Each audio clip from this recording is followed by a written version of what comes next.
Mesdames et messieurs, chers amis, permettez-moi de remercier tout d'abord nos invités et vous tous de votre présence ici ce soir, qui ont dit suffisamment long sur votre intérêt de la chose politique.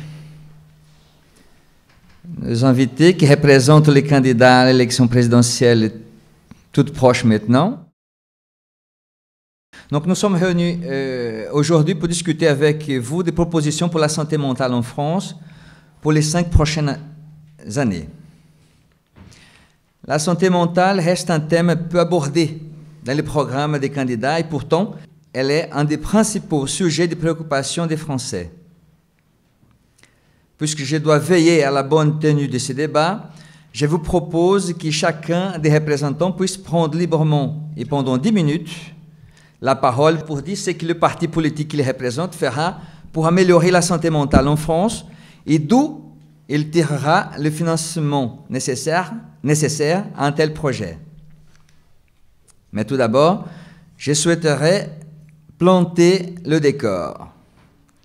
Vous n'êtes pas sans ignorer qu'en 2007, ce sont 130,5 milliards d'euros qui ont été dépensés pour la santé mentale en France.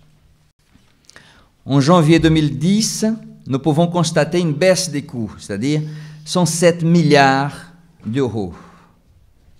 Donc, une économie de 23,5 milliards d'euros. Vu par la fenêtre de la logique gestionnaire, le gouvernement a donc réalisé des économies. Mais ne s'agit-il pas d'une fausse économie, puisque la dégradation de la santé mentale en France explose à vue d'œil? Une politique de santé mentale n'est pas obligée d'aller vers la voie idéologique. Elle peut être scientifique sans être scientiste. La réponse strictement médicale ou strictement psychiatrique, j'entends médicamenteuse, asilaire, n'est pas suffisante face à la détresse psychique. Il nous faut mettre en place une clinique de partenariat où médecins et psychanalystes puissent travailler ensemble. De là l'importance d'un élargissement de la politique de psychothérapie par la parole. Élargissement assuré par des jeunes cliniciens formés à la psychanalyse. Ces étudiants seront orientés par des cliniciens plus âgés. Cette politique vise les classes sociales qui n'ont pas les moyens de payer des consultations privées de psychothérapie ou de psychanalyse et qui se sentent délaissés par les pouvoirs publics et sans espérance d'un avenir possible. Une citation de Freud dans une conférence intitulée « Les voies nouvelles de la thérapeutique psychanalytique ». Donc, en 1918, 5e congrès psychanalytique à Budapest. Donc, je le cite. « Admettons maintenant que, grâce à quelques organisations nouvelles, les nombres d'analystes s'accroissent à tel point que nous parvenions à traiter des foules de gens. On peut prévoir, d'autre part, qu'un jour la conscience sociale s'éveillera et rappellera à la collectivité que les pauvres ont le même droit à un secours psychique qu'à l'aide chirurgicale qui lui est déjà assurée par la chirurgie salvatrice. La société reconnaîtra aussi que la santé publique n'est pas moins menacée par les névroses que par la tuberculose. Les maladies névrotiques ne doivent pas être abandonnées aux efforts impuissants des charitables particuliers. À ce moment-là, on édifiera des établissements, des cliniques, ayant à leur tête des médecins psychanalystes qualifiés et où l'on s'efforcera, à l'aide de l'analyse, de conserver leur résistance et leur activité à des hommes qui, sans cela, s'adonneraient à la boisson, à des femmes qui succombent sous le poids des frustrations, à des enfants qui n'ont le choix qu'entre la dépravation et la névrose. Peut-être faudra-t-il longtemps encore avant que l'État reconnaisse l'urgence de ses obligations. 1918, hein? Ce n'est pas en donnant des pilules remboursables que quelqu'un pourra gérer son foyer, son travail, sa vie. Cela le poussera même à faire usage des arrêts maladie qui ont coûté 6,21 milliards d'euros en 2008. Rassemblons les difficultés évoquées par le plan santé mentale, donc 2005-2008, et là maintenant 2011-2015. Et mettons en place un dispositif concret pour répondre aux résultats des études effectuées. Concrètement, formons des étudiants pour exercer dans les enceintes publiques, mairies et écoles. Ces étudiants auront la responsabilité d'assurer des consultations publiques de psychothérapie par la parole, et mon expérience depuis 20 ans avec eux est qu'ils assurent la tâche avec un désir décidé et une compétence fraîche, juvénile. Il ne m'apparaît pas qu'il faille davantage d'études, d'enquêtes ou de campagnes nationales. Tout cela trouve son importance si c'est suivi d'actes sur le terrain. Concernant les soins psychiques, il faut se rendre compte que nous avons 4890 étudiants en psychologie formés chaque année et qui, dans leur immense majorité, ils ne trouvent pas d'activité à l'issue de leur formation parce qu'il y a un problème entre la vie universitaire et la vie professionnelle, qui sont comme deux mondes séparés par un gouffre qu'on peut nommer expérience. Cela peut être utilisé comme stage obligatoire pour l'acquisition du diplôme de psychologue clinicien, par exemple. Une fois ayant son diplôme et ayant réussi à constituer sa clientèle pendant la période universitaire, le jeune pourra se décider de s'installer dans son lieu de stage ou non. Avec sa clientèle, il pourra gagner sa vie, payer ses impôts et vivre correctement. Nous avons 36 785 mairies en France métropolitaine.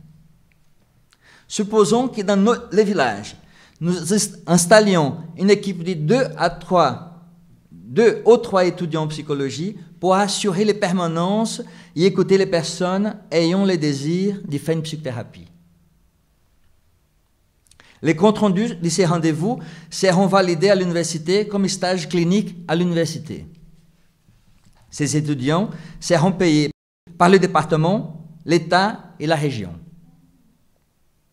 Il me semble qu'il faudrait baser cette nouvelle politique de santé dans l'axe étudiant, patient, faculté pour la formation théorique et école de psychanalyse pour la formation clinique.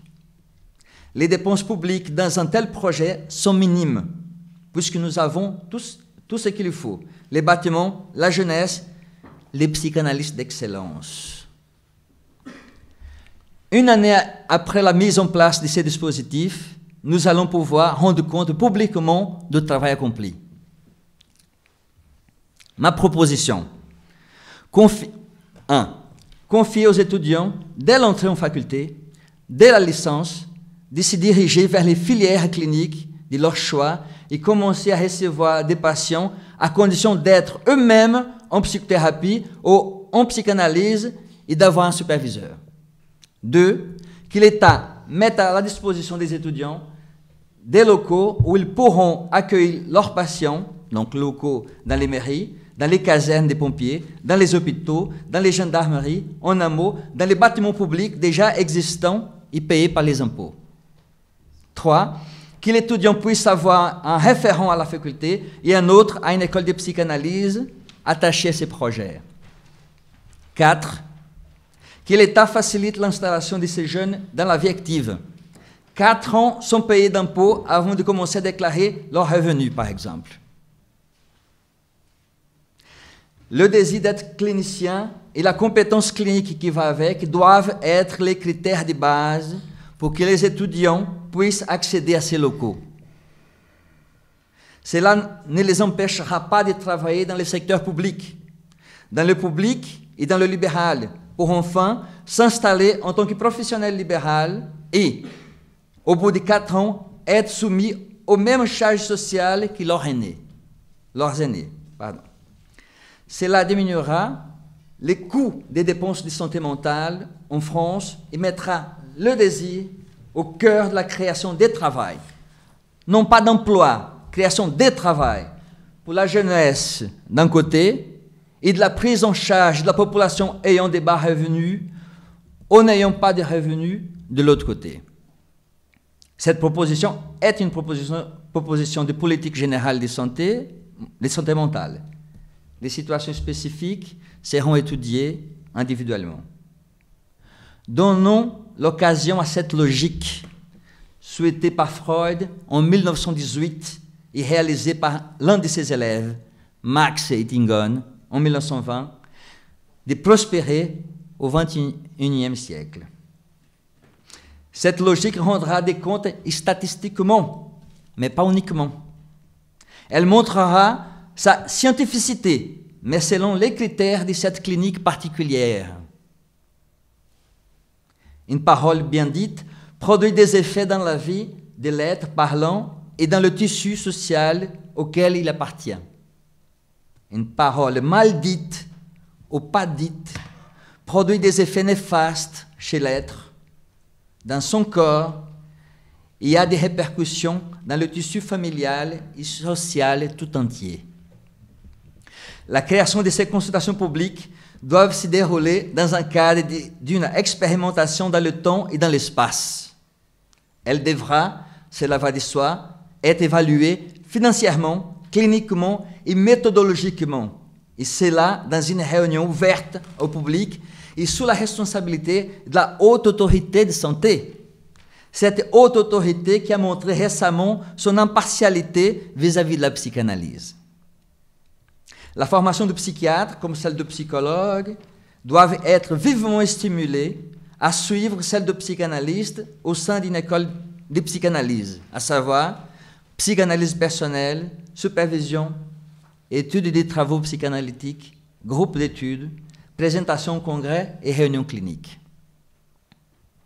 La psychanalyse et les psychanalystes de France peuvent, puisqu'ils ont les moyens cliniques et théoriques, proposer de collaborer à trouver des solutions aux problèmes économiques et psychiques que notre société traverse aujourd'hui.